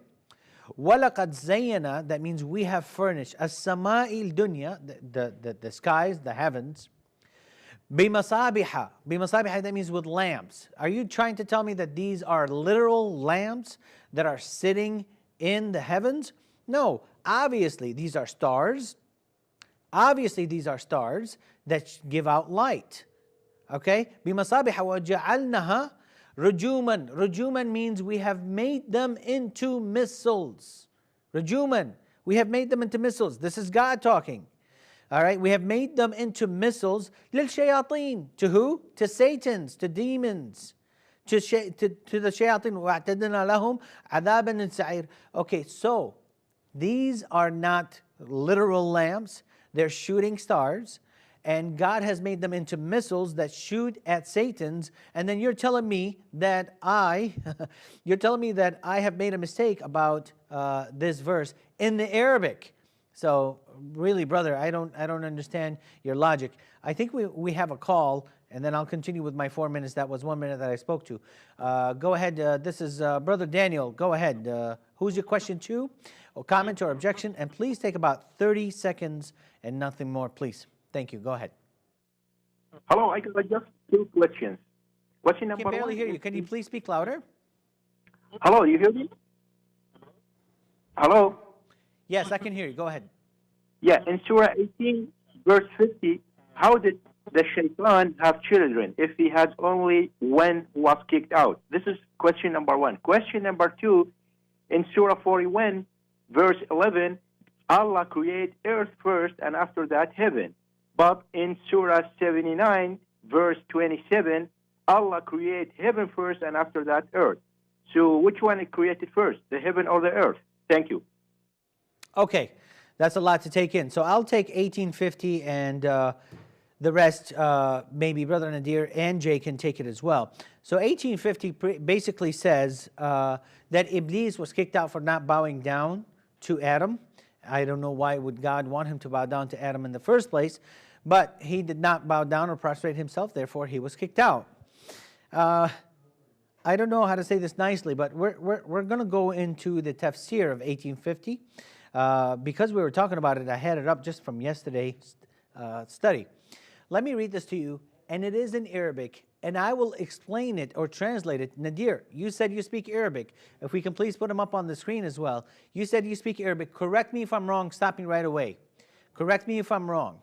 All right? This is the tafsir al-Qurtubi for 1850.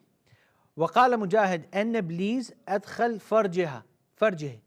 What does that mean? أن إبليس, that means this is the name for shaitan.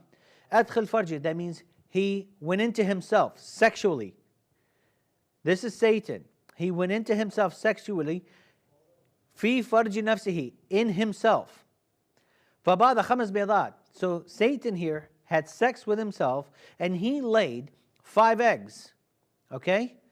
فهذا أصل دريته or ثرياته. That means this is the beginning. This is how it originated.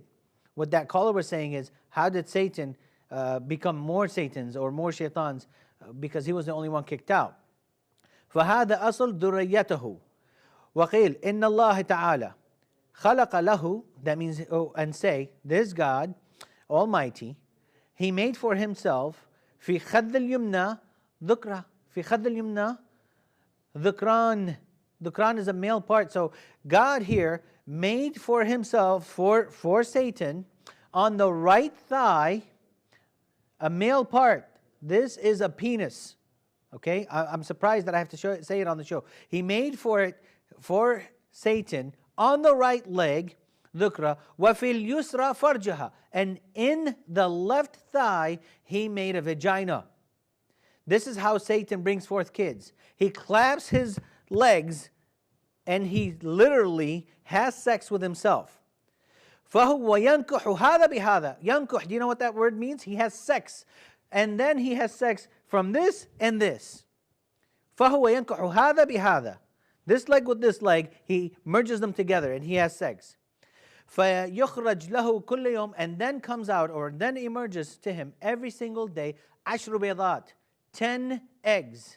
Look at the imagination of Muhammad here. 10 eggs are laid every single day. يخرج من كل بيضة, out of each egg comes out 70 شيطانة وشيطنة. 70 Satan male and Satan female. Every single day, this is what happens. فهو يخرج وهو يطير. And as soon as he comes out, as soon as the shaitan comes out, he starts flying away. And this is the way that we have so many shaitans and shaitanas and so many jinns and so many demons, is because Satan literally has sex with himself. This is Tafsir al-Qurtubi. You cannot say no to this. This is one of the most trusted sources. Anybody who's listening, go to chapter 18, verse 50, and look at the Tafsir al-Qurtubi. And this is how it's made. But I believe I've talked over my 4 minutes. And even though I was just answering a question, I will give my time to Brother Nadir to answer the second question. And then we'll give Jay a minute to answer that as well, or to rebut what you've said. But go ahead, Brother Nadir. Can you hear me? Double the amount of time you guys are taking double the amount of time to speak. I've got all these things I got to answer. Come on, guys. You're only giving me 1 minute, or how much time do I get? To answer the call. The minute is just to answer the call, and then we will go to your time that's allotted to you for you to talk. But it's just to answer the call. What was the caller's question? The question was, how was it made in 6 days in one verse, or which one was made first, heaven or earth, as one verse says, or earth and then heaven, as the other verse says? Well, I don't know which verses you're talking about. Which one are you referring to? He had mentioned the verses, and I did not write them down, but I can get it from the text. I didn't write them down either. Go ahead and take your 4 minutes as you wanted to, and then we'll answer that caller as well. Okay. Before I begin my 4 minutes, I want to ask Jay just a quick question. Will you disavow the virginity test found in the book of Deuteronomy? Yes or no? About blood on the bed sheets. Just answer that, then I'll begin my 4 minutes. I don't go either way. I don't practice it today. Of course I don't practice it today. So why should I? But it's in your Bible.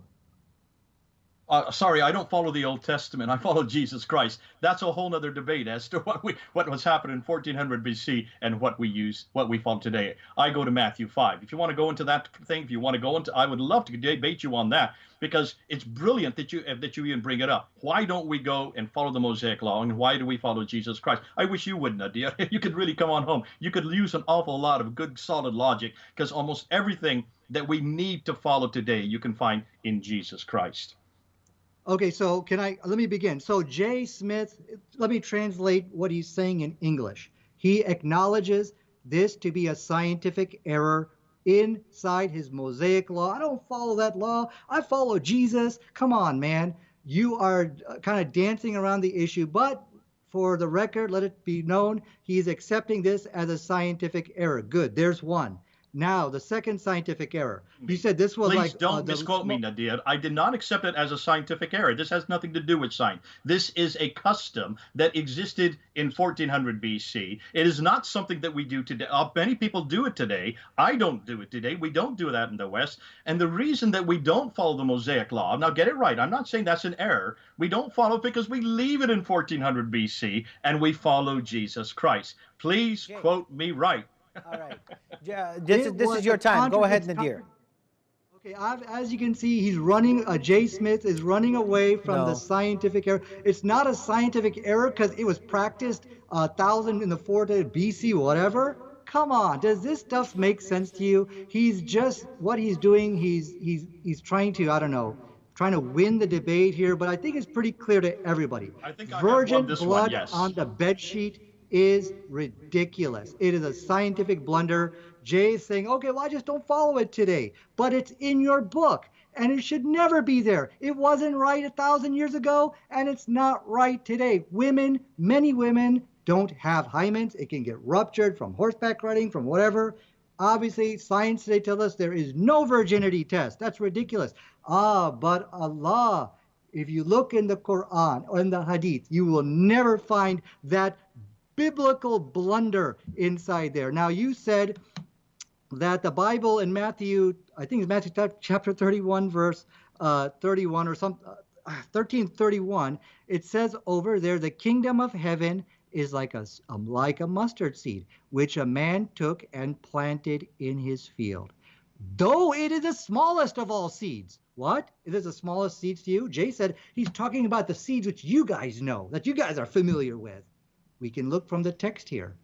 It doesn't say anything like that. Jay, very quickly, will you disavow this verse, yes or no? I don't disavow this verse. I absolutely understand what Christ was saying at that time. That's a metaphor. How many times have we said that tonight? Have you noticed? You are still not listening to what we're saying. It's a metaphor for the people at that time. Eddie has said it. I have said it. Almost everybody who is watching this, I'm getting texts right now. They're laughing at you, Nadir. You don't really have much to talk about tonight but the mustard seed. Can you please now get to the material we've asked you about? Can you please answer the questions that Eddie I have asked you, that the man who has just called you has asked you? Can you please talk about the sun and the moon following each other? Please get to this material. You're running out of time. Okay, so now, as you can see, he said this is what all false religions will try to deceive you. They will try to deceive you into tricking you that this is all metaphorical. Well, you know what? Two can play at that game. Yeah, Jay, all that stuff you pointed about the sun and the moon following each other, that's all metaphorical. Let's all go home. There you go. Look, I can use his same wacky, quacky explanation to explain everything he's saying. But I noticed tonight, I'm not going to do that because whatever he's presenting as scientific miracles can easily be explained. Now, when they say about the sun and the moon following each other, it all depends from which perspective you're talking about. If you're talking about from our perspective, absolutely. One day that you can look at the sun coming up, and then you look at the moon coming up. So it definitely, in that, from our perspective, it is one is following the other. But if you look, so the question tonight is really what perspective is the Quran speaking of? So now let's get back to the issue about he still cannot accept that bees eat fruit. And this is the astonishing miracle of the Quran. Even people today don't know that. Now I'm going to quote you, honey, bee sweets, do bees eat fruit? Look what they say. The short answer, yes. Honey, bees, especially in the nectar dearth, find ripe fruit very much to their liking. End of quote. I can send you that. I also quoted him the citation that from the fruits, that the honey comes from the honey stomach. That I quoted you, The Guardian. I have my links. I can show it to you. Just read it right now. So, Brother as Nadir, we can see, your time is up. Able to answer. Yeah. Yeah, your time is up, brother. We appreciate you answering those, although we don't think it's a valid answer or you've even answered them. But the caller that had the heaven first and then the earth, we got those verses. In Surah 79:27, the heaven was made first and then the earth. In Surah 41:11, the earth was made first and then the heaven. Which one is it? Because both cannot be synonymous. They cannot be working together with one flow. And please take 1 minute to answer that. And then we'll go to Brother Jay for his final statement. My final statement, or we'll go back to you for your final statement, and then I'll make the final statement as well. So take 1 minute to answer that, please, for the sake of time. Okay, it was Surah 41:11, and what was the other one? 79:27. 79, okay, 27. Okay, so I got 1 minute. So let me very quickly say, the Surah 41:11 says, then he directed himself to the heaven while it was smoke and said to it and to the earth. So right here we see it's not talking about which one was created first. So the whole argument falls to pieces right here. Surah 79 verse 27 says, and which of you is more difficult creation? Is heaven? Are you more difficult creation or is a heaven? Allah constructed. Where's the contradiction? I don't see anything. But contradictions in the Quran or the Bible is definitely a good topic. I think it's, is there any way you can read them in Arabic? You said you speak Arabic, because I'm reading them in Arabic and it says exactly what the caller was saying as well. But if you could read them to yourself in Arabic, because sometimes for those that don't read Arabic, their Arabic is funny when they read the Quran, or maybe sometimes misleading, and I don't want you to be embarrassed by any chance there. So go ahead and read them to yourself in Arabic. We will go to Brother Jay for 4 minutes, his final statement, and then we'll come back to you. We'll give you 4 minutes to prepare an answer for that, and then you can answer it in 1 minute, and then take 4 minutes for your final statement. Dr. J? I do not want to have Sorry, Eddie, I'm not going to do a final statement, then have him do after me. I'm sorry, if you could have him do his final statement, then I will end with the final statement. All right, go ahead. Nadir, did you want to give us a final statement? And you can look that verse up, those verses up as well, because in the Arabic, they're saying exactly what that caller was saying. Okay, so let me start my, I'm looking at it in the Arabic. There's nothing about khalaqa, which means to create. There's nothing like that in the verse. But this is off topics. Whether the Quran or the Bible contradict each other, it's a great topic. I would love to do that, but that is off topic. Really what we started to discuss here is where the scientific errors inside the is the Quran a scientific miracles? We went off topic on what I debated in 2008. I'm sorry, Jay, if I wasn't able to answer your question, but as you can see, I had my plate full here to answer everything, and you guys almost had double time than what I had. But anyways, so we learned a lot today. We learned a lot from the Quran. Bees eat fruit. Go ahead and Google it. Do bees eat fruit? We learned that honey comes from the stomach of the bee. We learned that today. This is stuff which people even in today's world don't know. Now, I've presented my references to Jay. He just kept denying them. Well, I don't think it's like that. I don't think it's like that. But be rest assured, email me, na19711990@gmail.com. I can present my references to you.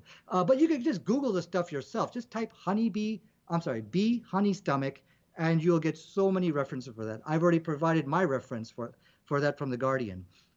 So 4 scientifically correct statements, back to back. 1, 2, 3, 4. Sorry, a man in the desert 1,400 years ago cannot make those statements. Even if the stuff is observable or is mentioned in the past, if you're copying, well, then you're going to copy a lot of the blunders and the scientific errors if you're doing that. That's a very stupid thing to do.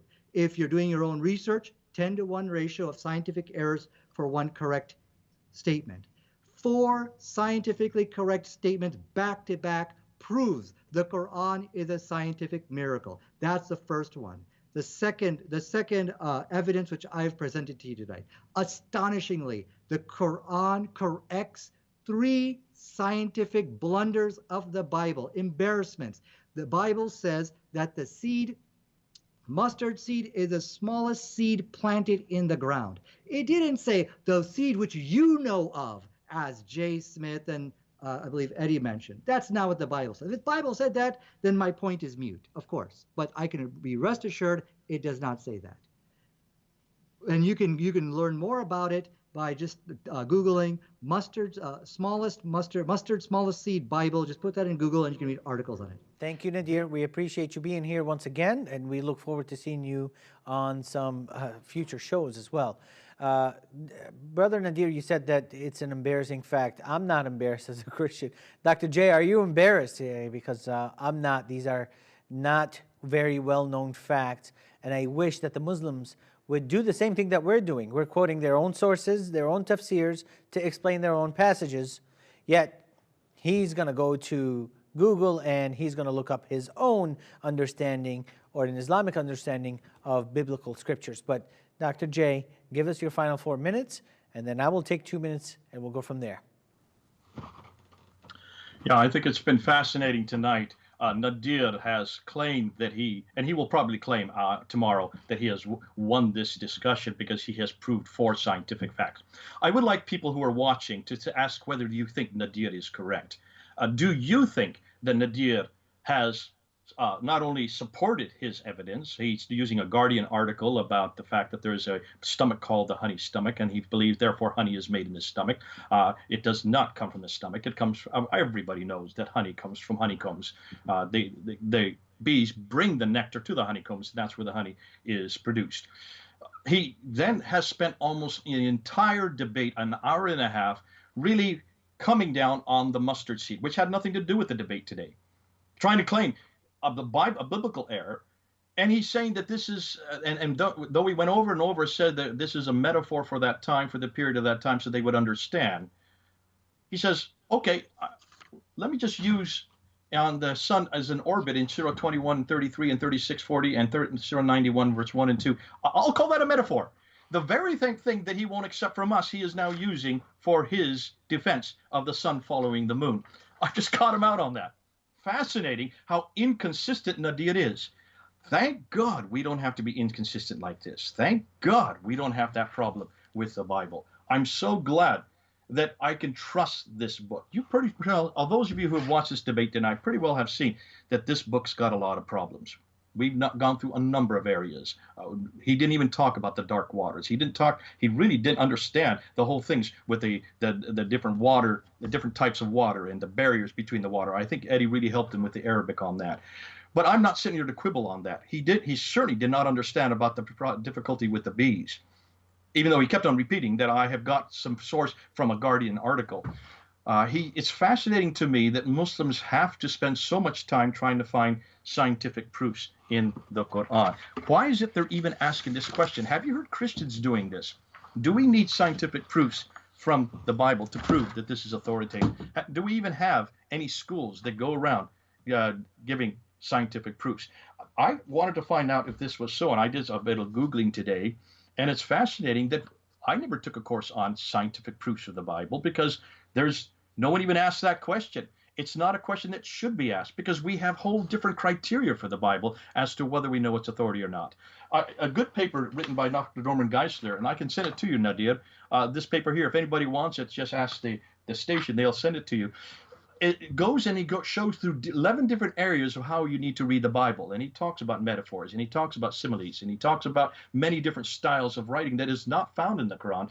Before you attack the Bible and you attack these scientific proofs, make sure that you understand what the author is saying. Make sure you understand the genre that is being used. What is fascinating, however, I want to find out if there are scientific proofs in the Bible. And here's a whole page of scientific proofs in the Bible. We could have gone through this and spent another whole hour just on this. It's got hydrological proofs, it's got geological proofs, astronomical proofs, meteorological proofs, biological proofs, over 50 different proofs showing that these are scientific proofs that would not have been known at the time that the books that we're writing were written. And yet that's what Nadir has been trying to say all night tonight. Notice I didn't even have to go to that in the Bible. But this proves to me that there is a real problem with the Quran. If Muslims are this desperate that they have to find these kind of proofs, and there's whole in ministries that are working towards this, then there's something missing in the Quran that we don't have in the Bible. I wish he'd come back to this book. I wish he'd come back to the man behind this book. See, our Jesus does not lie. The Quran, the Bible does not lie. We don't even have this kind of debate. What I would really like to do with Nadir or somebody else is to go and actually ask the questions about how the Quran was put together, whether or not it really is from God or if it is from man. Now, I see my 4 minutes is up, and I'll stop there. It's been a good time. Thanks, Nadir. It's the first time I've met you. It's the first time I've even done a debate on this subject. Thank you for the time that you did spend. I don't think your conclusions are held by most of the people that have watched this discussion. It's been a good discussion. We've been even killed. Thanks, Eddie. You've done a great time moderating. I didn't realize you were actually going to join in this debate. I thought it was just between Nadir and myself. But nonetheless, God bless you. You're an Arabic speaker, and you know the material a lot better than we do when it comes to Arabic. Listen, it's been a great time. God bless you all. This is Jay, over and out. Well, thank you guys for joining us. I wanted to say that if you want to learn the Quran, please try to go to the Arabic, as a lot of Muslims will tell you. Because really, when you read it in the English, it is deception at its best. It has been really mistranslated. So when I went into these passages and I read in Arabic, he claims that he knows Arabic. He should have known exactly what I was talking about.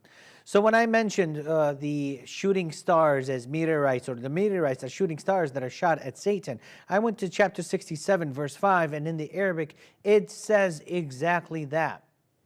When I went into chapter 55, verses 19 through 22, about the 2 seas not mixing together, fresh and water, I went into the tafsirs, fresh and water and salty water. I went into the tafsirs as well in the Arabic, and I was showing him exactly where this was and the word in Arabic so that he can look it up, or maybe he might know it. Any Arabic-speaking person would know, if that is his native tongue, that barzakh is the word of a land barrier. This is a land barrier, not it's still in water. This is a land between 2 waters. If we were to go to the understanding of how Satan and the shaitans, the demons right after him, were being brought forth to this life. It's literally Satan having sex with himself because he has a penis on the right thigh and a vagina in the left thigh, and he brings forth kids. He lays eggs every single day, 10 eggs a day, and out of each egg, 70 shaitans females and shaitanas females and shaitans males will come out. I mean, this is kind of the ridiculousness that we have to deal with. So we'll mention this to the Muslims. They ask us questions about the Quran, the Bible. We'll mention what we believe. We'll actually interpret it for them because we're the Christians here. And yet they don't buy it. They want to believe in their own way. So he got stuck with the Palestinian seed, the mustard seed, but he couldn't show anything else. But we're trying to tell him, please don't go to that. Now we also tell him, get off of this topic and try to answer the questions. And we get no answer from that. And then in his own head, he says that we have submitted to him and his ideas. Really, we have not, and we've been saying this to you over and over again. I'm going to the Arabic over and over again. That's how I'm proving to you that I know exactly what this is saying. Yet you're going to the English, and the English is demolished. The English is taken away. What I have to say is this. When you read the Bible, there's a 99.6% accuracy in what it has to say. 99.6% accuracy in what it has to say. The rest of the errors that I'm talking about are not critical errors. There's commas or misplaced letters here and there. They're not really so big. So why don't you go ahead and give the Bible a try and see if there are scientific proofs in the Bible, and see if it is, like Brother Jay had said, something that we actually have to defend. We don't actually have to defend it. We don't have schools of thoughts on this. We don't even have schools talking about scientific proofs of the Quran or of the Bible. But the Quran does, and we have to go to school to learn all these things. So, bottom line, I'd like to thank Brother Nadir for coming on the show, Dr. J for coming on the show as well. We look forward to hearing from you guys on some future episodes. This has been an episode of The Truth and Lies on the Trinity Channel. We thank you all for watching. God bless and have a good night.